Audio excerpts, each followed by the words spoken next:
Alright, so welcome to another episode of Around My House. Today we're going to figure out what this goes to. Actually, I know what it goes to. I found this wheel on the ground and looked up at the garage and noticed that it came from the tracks here. If you can see, there's one of the wheels right there.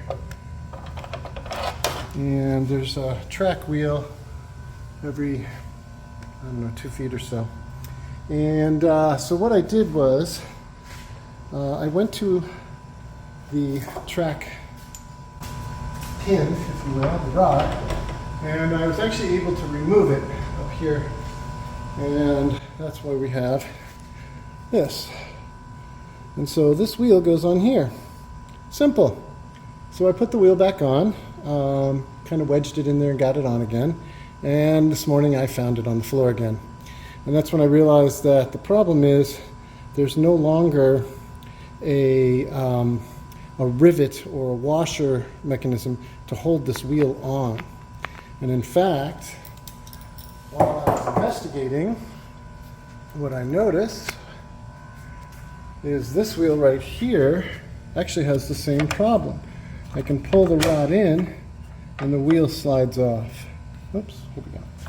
I can pull the rod in and this wheel is about ready to slide off. So this one's also broken. Then what I did was I looked at one that didn't appear to be broken, and I can just see through these cracks, and you won't be able to see it, but don't worry, I'm going to show you another way, that there's some sort of, it's almost like a rivet that is holding the wheel on. So what I'm going to do is I'm going to remove this bracket. These are, I'm not sure what size screw nuts these are. I'm going to remove this bracket so we can get at this wheel so we can see what it's supposed to look like. I'm pretty sure we're all going to agree that something needs to keep that wheel on. So I'll be back. Alright, so I'm going to go ahead and remove this. I found that this 11mm socket seems to fit well. It might actually not be metric. It might be like a 1/2 inch or something like that. You just have to find the right socket. The other thing to note is there's a very tight fit between the socket and this rib here. And so you're going to need a thin socket if you have one. Otherwise you might have to use like a crescent wrench to get this off.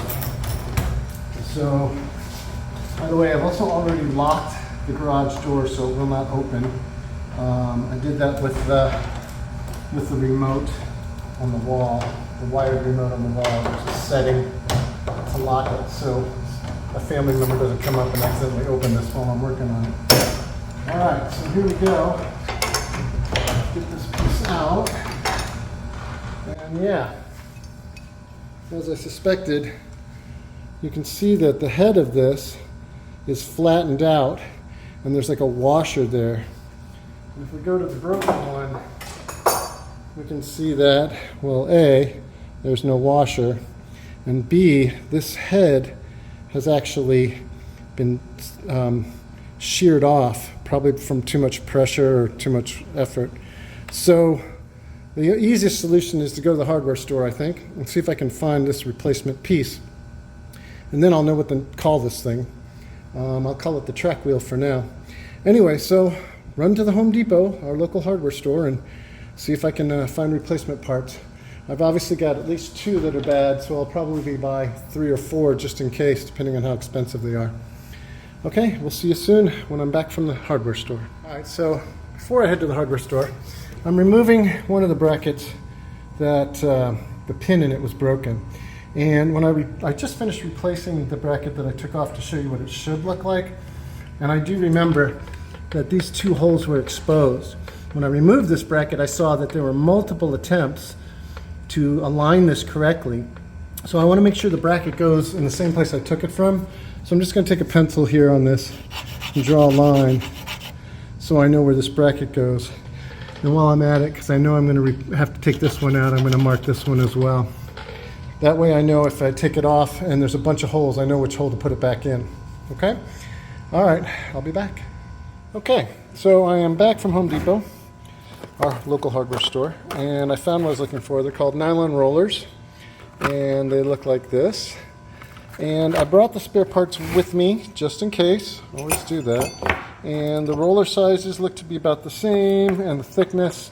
One of the things I noticed is that the rod itself is, the one that I'm replacing, appears to be much longer, probably about an inch. I don't think that's going to be a problem though, and they didn't have any other sizes. Because if you look at this hinge right here, or this roller, look at how much play there is here. There's an inch and a half, maybe 2 inches of play here. And that's on purpose. It needs to have play because not everything's perfectly straight and level. The other thing I wanted to remind you of as we come up the ladder, I removed the bracket of the first broken one. Remember I said, let me draw a line to make sure that I put the bracket in the right place. Look at all these holes where they had previously attempted, or maybe they're already pre-drilled, I don't know.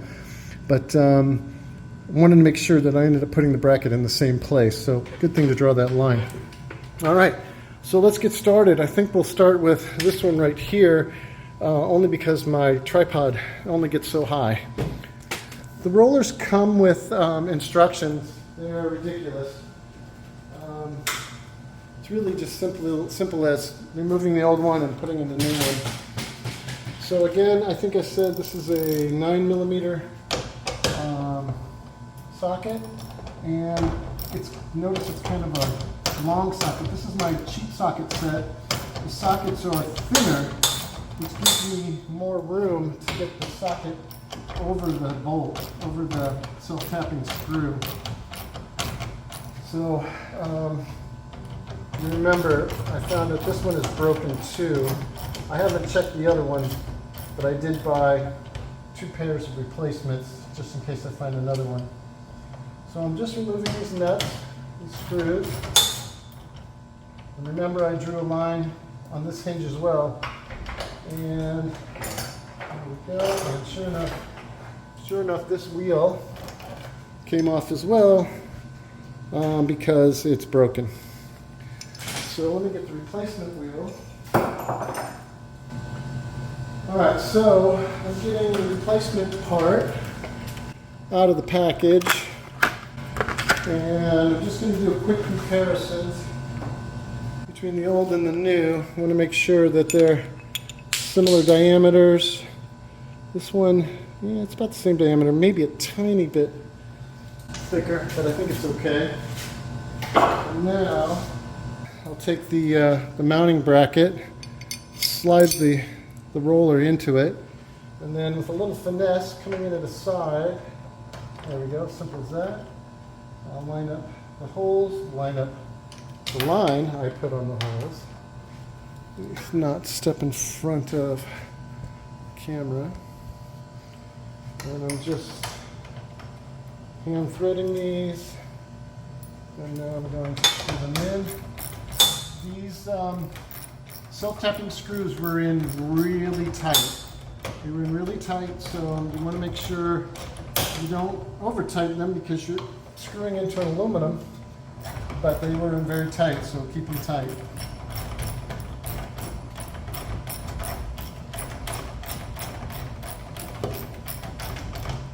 Alright, crank that down. Alright, now the wheel's in place. Beautiful. Alright, I got one more to do up here. No sense watching that. I'll go ahead and do that, and I'll get back to you. Alright, so I put that second one in. Very easy, as you saw. And I looked around to see if there's any other problems with the wheels. And it's not obvious, I don't see any other problems. But I did notice this. That does not look right. I doubt that that was supposed to be at an angle. And also notice that mounting bracket is adjustable. I think it's possible that it has moved. I doubt that they would put it in it as an angle like that. So I am going to see if the screws are loose. Hang on a second. Let's see. That one's not. That one's not either.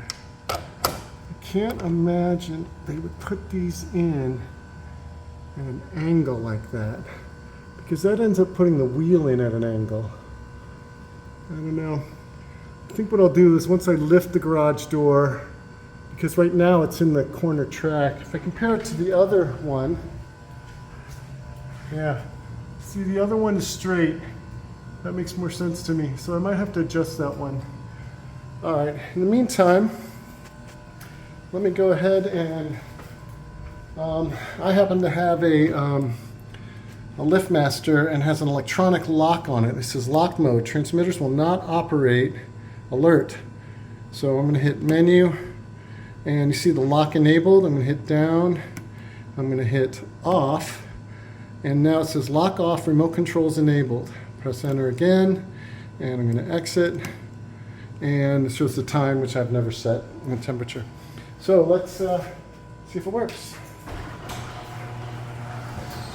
By the way, these rollers came in nylon or steel, and they claim that the nylon ones are quieter. All right, so that looks good. Much better. No wheels falling off. All right, I think we did it. Now I'm going to mess with this one over here and just make sure that it is correct, because that does not look right to me. I'll get back to you. Okay, so this is what I did. You can see that I leveled it out. Since this was the closest screw, I felt that that was probably the right position for this roller. So I loosened both, and then I leveled this bracket, tightened this pretty much back where it was before, and then you can see the mark where the screw used to be, and now I've moved the bracket up a little bit, and that way it's level. I think that makes more sense. I doubt that it's going to create any problems, but just think it makes more sense this way. So that's it. Thank you for joining me on another episode of Around My House, and we'll see what else comes up that needs to be fixed. Thanks for watching. Don't forget to subscribe and like. Thanks.